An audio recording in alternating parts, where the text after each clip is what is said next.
Darshan Maharaja, thank you for joining me. And actually, on such short notice, very gracious to give me your time. I wanted Oh, to my talk to pleasure. you today. Well, yeah, absolutely. Thank you. So, I wanted to get to this today. And this is, well, the government has made some changes to the immigration law. You have been instrumental in, and forget the conservatives, forget the opposition, forget all these politicians that are saying loud things today. It's largely due to independent journalists like yourself that have been bringing this story to the forefront, and this is why we're talking about it. This is why the federal government is talking about this today. Now, they made some announcements saying they're making some drastic changes, and it sounds very drastic. And immediately, my suspension of disbelief muscle was fatigued because I can't believe what they're telling me. I can't believe what the news is telling me. What is the real situation, Darshan? Well, first of all, it's, I think, about a dozen people in all, mostly on Twitter, who have brought about a lot of awareness of all that was wrong. And yourself and myself, we are only, two of the dozen or so. That's right. That's right. And that is one thing, to learn from this whole sorry mess, which is the importance with today's technology of individual voices. Now, yesterday's announcement, first I saw that they said they were going to reduce the intake of international students by a further 10%, and that next year's intake would be 435,000. And I said, wait a minute. Back in January, when Minister Miller made his first announcement, he said that they would be reducing the intake to 365,000. So if they are reducing it by a further 10%, it should be around 330,000. So we're So going why up. We're is going up in numbers. We're not going down in numbers. it so why is it a clear 100K more? And it is a reflection on the state of media today that you have to turn to Twitter for meaningful answers. So someone explained it to me, saying that 365K is still the number, but there are renewals to existing study permits, which would be around 120K. So this year's 2024's intake or total study permits issued would be 485K, and then you reduce 10% from that, you are at around 435K for the next year. So uh, I don't know how much of the pressure on housing and jobs and everything else is going to be relieved. These numbers are still too high. They wouldn't be as high if the economy was going gangbusters and everybody had enough of everything. But that is an economic reality Well, where according to the federal government, we are gangbusters, and the economy's turning around. It's doing great. What is it? Real wages are keeping up with inflation. I mean, we all know this is garbage. It's malarkey. We go to the grocery store. We see how much we get paid, how much more taxes we're paying, and we're just not seeing this now. A real big problem here is the immigration when it comes to the housing issue, and people are very concerned about this, and for good reason. And of course, when they make these announcements, this is when politicians get excited because nobody else is really excited about this. And you say on Twitter. So here's Justin Trudeau yesterday coming out and saying, we're granting 35% fewer international student permits this year. And next year, the number is going down by another 10%. So further 10% further down from that. Immigration is an advantage for our economy, but when bad actors abuse the system and take advantage of students, we crack down. Now, you were right to point out what crackdown. At what point have you cracked down on any of the bad actors? Yes, they're reducing some numbers, and yes, they're talking about reducing spousal visas and the ability to bring other people in. But at the same time, they're also made an announcement recently that they're going to open up more. Uh, I guess immigration for spouses in other ways. This was just the other day in Parliament. I don't know if you caught that, but uh, how are they actually cracking down on anything? no, this doesn't qualify as a crackdown by any stretch of the imagination, because a proper crackdown would see action being started against all the bad actors, which the Prime Minister now admits that they exist. No action has been started against them. No colleges, no agents, and anybody else, including slumlords, for example.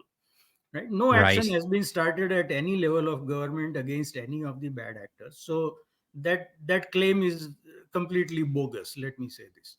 But uh, the thing to do with government announcements is to read to the end, because the real part will be at the end.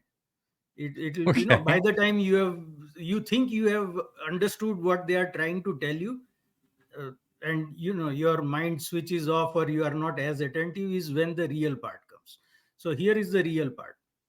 The post graduation work permits and spousal work permits will be limited to management and professional categories only. So if the main, the first person to have a permit in Canada is in a management position or a professional position, then they would get, the spouse would get a work permit. But what is management position?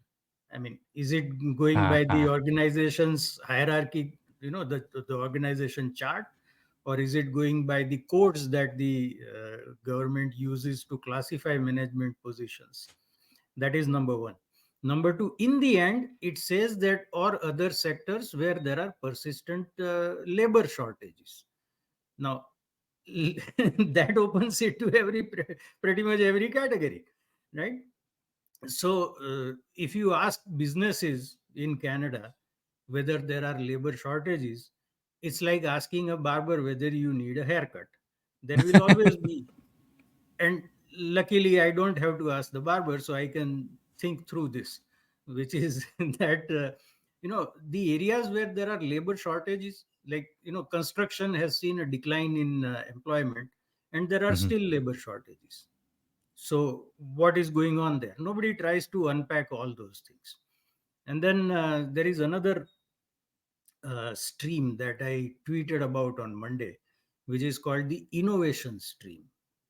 So, you would think that, given our low level of labor productivity, this is a good thing to go for, where you are getting innovators who will hopefully increase the labor productivity in Canada, and in fact increase our technological competitiveness. That is innovation. But if you dig through that whole plan, and it is very proudly touted as a global hyper growth project. That sounds like a Hyper buzzword if I growth. ever heard one. Yeah. Okay. Check out my thread on this from Monday.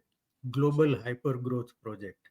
And then you dig down into it and you realize that the work permits that can be issued under this innovation stream without an LMIA includes office administrative assistant.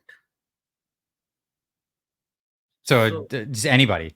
yeah, that job doesn't add to our technological competitiveness. It doesn't create any kind of um innovation. And then I wrote to my MP, Sonia Sidhu, who is a liberal. And in fairness, I must say that her office and they respond to me within 48 hours with a proper reply. Not that we have received your email and we will get back to you. No, not that kind. They Mhm. have actual information. And in this case, they replied in less than 4 hours. Even quoting from my thread, which means someone took the trouble. So again, I have to emphasize the importance of individual citizens getting engaged, where Absolutely. you have to realize that individual MPs can't give replies on their own. This has to be okayed by the Prime Minister's office. And for that whole process to happen in less than 4 hours deserves credit, which I give. I may not be fully satisfied with their answer, but she pointed out that under this stream, even lab assistant, for example, lab technician, would be covered, and these companies need to hire quickly, etc. So I don't agree with that. But even if we are unable to produce enough lab technicians in Canada, then we have to let go of our claim to be an advanced country. Well, yeah, that's a very good point. Yeah, lab technician is a like at the starting stage of the technological sphere, where they are just using technology. They are not creating it, and nothing wrong with it. It is a valuable occupation. Hmm. There is a lot of benefit to society from their work, but we should be able to produce enough lab technicians in Canada. So if we are not doing that, that is one thing. But to call it as part of our innovation stream is, something that I don't want to be proud of, because it's not something to be proud of. But basically, coming back to the point, the whole thing is that all these big announcements that are being made, and they are trying to tell people that we are getting a grip on this mess that they have created.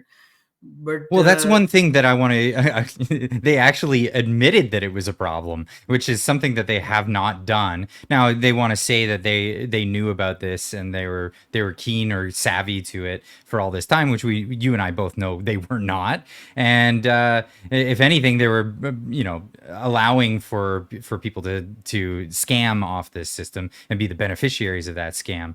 But they're now at least admitting that it is a problem, and that's a step in the right direction. yeah, we are at a point where this problem cannot be denied or ignored. Its existence has to be acknowledged. For example, TVO, you are familiar with that. It's TV Ontario. yeah, TV Yeah. Ontario, right? They actually featured an interview with the person who runs that funeral home, which we spoke about in our first chat, Oh, where okay. Right, he right. said that we are sending back 4 to 5 international students' bodies who have committed suicide here. Just one funeral home in the GTA, and just one country at the other end, India. So TVO had him on their channel for interview. So now this is something that, until now people like me said it, and anyone who didn't want to believe it had the option, but now this cannot be denied. Hmm. Similarly, I think it was yesterday or today that CBC came out with an article about the human trafficking rings that is taking these temporary residents from Canada and smuggling them into the US. So they are openly advertising on Instagram and TikTok, giving their price even in Indian rupees. So if you are in India, then they'll bring you to Canada on a temporary visa and then smuggle you into the US.